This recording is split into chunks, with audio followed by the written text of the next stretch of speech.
SpaceX, of all people, SpaceX is apparently considering an offer for a $60 billion option to buy Cursor. And I thought this was wild because if you remember Cursor was really the first AI native code editing tool to come out. This is before Claude Code, where you had like a Visual Studio Code fork, essentially. It was a copy of VS Code, but it had AI agentic coding natively built into it, right? And so they had a huge blow up, gained 100 million users in, a record amount of time. Like they were right on pace with how fast OpenAI was also growing. And so Cursor really was all of the news. It was all the hype. It was everything for a while. And then Lovable came out, Replit came out, Claude Code came out, all of these different extensions and all these other tools that made it so that Cursor was no longer that unique. Cursor has had to take quite the pivot where they now are saying, hey, we're not just going to focus on making a better development product. We're now going to focus on actually using all of that development data that we've collected, and we're going to create our own model. But they know just how far behind the curve they are, because if they start now, there's no way they can catch up with OpenAI, with Anthropic, with Google, with even DeepSeek. Like they're behind, and they know it because, their initial models that they released were pretty much useless. I mean, they were probably good for some basic stuff, but when you compare it to the level of like Claude Opus 4.6, it was nowhere near it. So what's really interesting about this is that Cursor has given a $60 billion offer to SpaceX for them to be able to acquire Cursor. And in exchange, Cursor is going to get to use xAI's Colossus infrastructure for model training.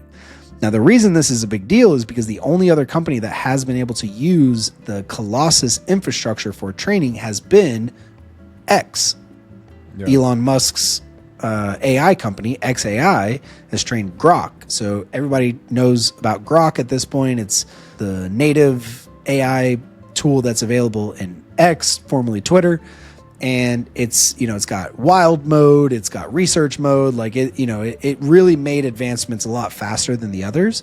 And a lot of that comes down to the fact that it has been able to be trained on xAI's Colossus infrastructure, which is a 200,000 GPU collection that trains models on 200,000 GPUs at once. First of all, he did it with 100,000 GPUs. Everybody said that was going to be impossible. You can go back and look at all the haters that are talking about Colossus. It's a huge waste of money. They're going to be in development forever. There's no way that they're going to be able to get 100,000 GPUs to train simultaneously. Because you got to think about it. When you're running these model trainings, you're running layers of computational mathematical calculations, right? So the GPUs that are training these models are basically just running huge amounts of float point calculations, taking decimals out to the 100,000th point and then calculating them against each other. And at the end of it, you get a consensus on what the actual prediction should be. So when you do it on one GPU, you have to run every layer in sequence. If you do two GPUs, you can run two layers at the same time and then have them synchronized to give the final calculations to ultimately get the prediction or the training that you're looking for. So you do that with 2 GPUs, do it with 10 GPUs, 20 GPUs. That's where you start to have these architectural challenges where every GPU has to be in sync. They have to be able to know that GPU 1 is done with its calculation, but GPU 583 is still running its calculation, right? And you have to be able to handle that sync between the completion of the layers. So this has been a fundamental challenge in machine learning for a while now, where people have basically started saying, hey, we need more and more GPUs to be able to run these training sequences in parallel. And, we need them to be accurate, because ultimately, if they're not accurate, you lose the entire training session and it becomes useless. So that's with 5, 10, maybe 20 GPUs in parallel at once. Imagine 100,000. You cannot physically imagine that's enough to fill a warehouse of GPUs, 100,000 GPUs in parallel. Then he went and doubled it. So now we have Colossus V2, which is 200,000 GPUs running in parallel to train one model. This is nuts. This is scientifically, engineering wise, this is an absolute feat of technology. And I wouldn't expect it from any other company than SpaceX, to be honest. SpaceX gave us the first reusable rocket boosters. They're going to put us on Mars. The next thing they're going to start doing is putting these suckers in space, right? Yeah, I mean, SpaceX has already talked about putting data centers on the moon. They're not the only ones. There's quite a few companies now that have talked about putting data centers on the moon. And they're going to have to hitch a ride with SpaceX on the way up there. With SpaceX, exactly, because if you were trying to do it on a non-reusable booster, the cost is 25x what it is when you have a reusable booster. Nobody else can do it. No, exactly. And well, they could. Like Amazon does have Blue Origin. They did create a reusable booster. The technology is out there. Like, and that's one thing, Elon Musk, love him or hate him, that's one of the things I do admire about him. Is he is very much for the democratization of technology. So like when he created the Tesla, the first kind of sports performance electric vehicle, he open sourced all of the schemas. So then we started seeing a lot of other companies come up with similar tools or similar designs. So he's not just looking for profit. I think he's got more money than he could possibly ever need. He really is just looking to advance technology because that's his form of autism. I mean, hate me if you want, but he's admitted he has autism. He's on the spectrum.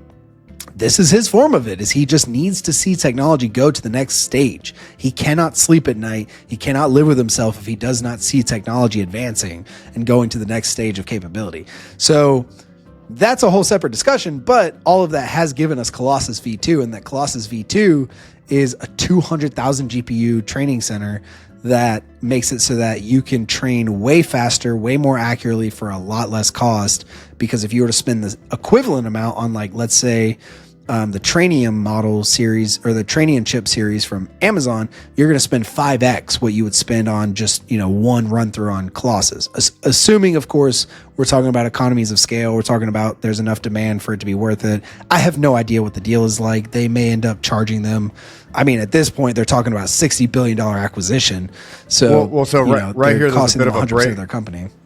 Yeah, so there's a bit of a breakdown right here. TechCrunch did.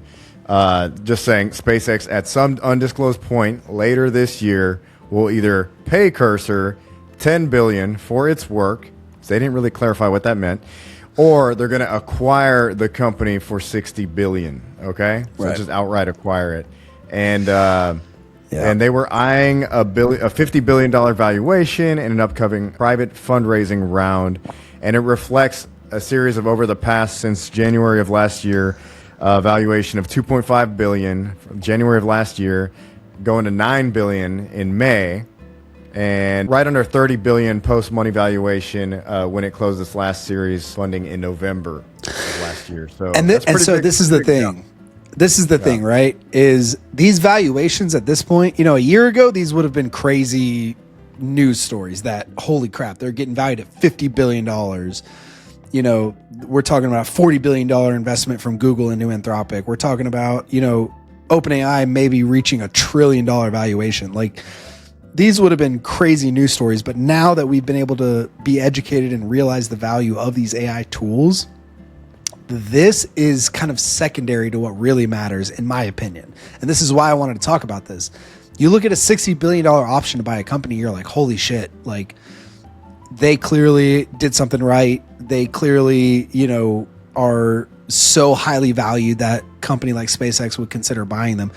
You have to read this the other way. This is not SpaceX seeking an opportunity to buy them for $60 billion. This is Cursor saying, we are giving you an option to give us $10 billion up front at a $50 billion valuation, overall creating a $60 billion investment. But we get access to your Colossus infrastructure.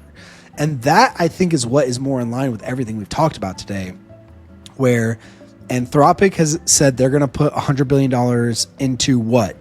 AWS infrastructure for training and compute, right? Google has said they're going to put $40 billion into Anthropic. And what did they just release? Their brand new TPU series, and they're giving indications that they're expanding a brand new, fundamentally different architecture for how we train these models. This option with Cursor going to SpaceX for $60 billion again, the biggest thing is that they are getting access to Colossus, a 200,000 GPU cluster that can train models way faster and way more efficiently than anything they would get from Amazon or potentially Google, because Google, again, their TPU infrastructure is not set up for scale. It's really still, a beta infrastructure. They have not created a massive edge network like they have for CPU and GPU. Their TPU is still relatively limited. So even though they're coming out with better designs, they still have to manufacture those and they still have to distribute those to the network. And so all these companies are basically saying, man, we need more compute. We need more opportunity to be able to run these models in a training environment and an inference environment. We need to be able to get more compute. And so fundamentally, that is where we are going to start to see a lot of these limitations come through. And I'm very interested to see what happens, because in case you don't know anything about me, my background is power generation. I started my engineering career as a nuclear engineer for the Navy. And I realized that our overall energy grid is not as optimal as it could be. We could have a very heavily nuclear powered energy infrastructure. And if we had that, we wouldn't even be talking about the ability to add more compute. But fundamentally, we are running out of power to be able to have these massive compute infrastructure systems train these fundamentally new technological capabilities. And so we've kind of backed ourselves into this limitation, ultimately.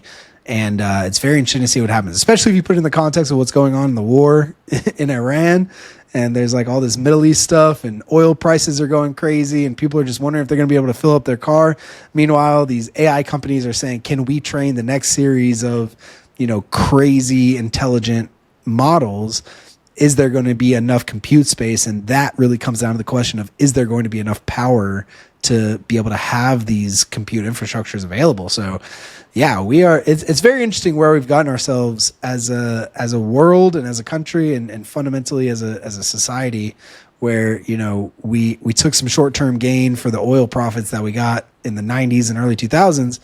And now we're saying that we have potentially world-changing technology, and we just simply don't have the infrastructure to be able to support it because, we don't have the power supply. So it'll be interesting to see where it goes. I hope we become a more nuclear-powered nation. I hope we end up ultimately having more power infrastructure available for these fundamentally new technologies, but, we'll see. All right, guys. Well, if y'all enjoyed that episode of SaaS with DaaS, I want to invite y'all to please check out other videos on the channel here or on the profile. Y'all can click around and check out more. Also, if there is something that you wanted us to cover and we didn't cover, maybe we didn't have time, maybe it was on our list, but we want to hear from you guys exactly what y'all want us to talk about. So we'd love to hear it below. Hop in the comments. Feel free to put your thoughts and feedback in there. Also, if you disagree with anything, any of us, please feel free to share below or wherever. I know y'all love to, especially Quentin stuff. Yeah, all the roast reels, me. y'all hating and loving. Roast them. Take it to the cleaners. It's all right. We'll live. All right, guys. We'll see you on the next episode of SaaS with DaaS.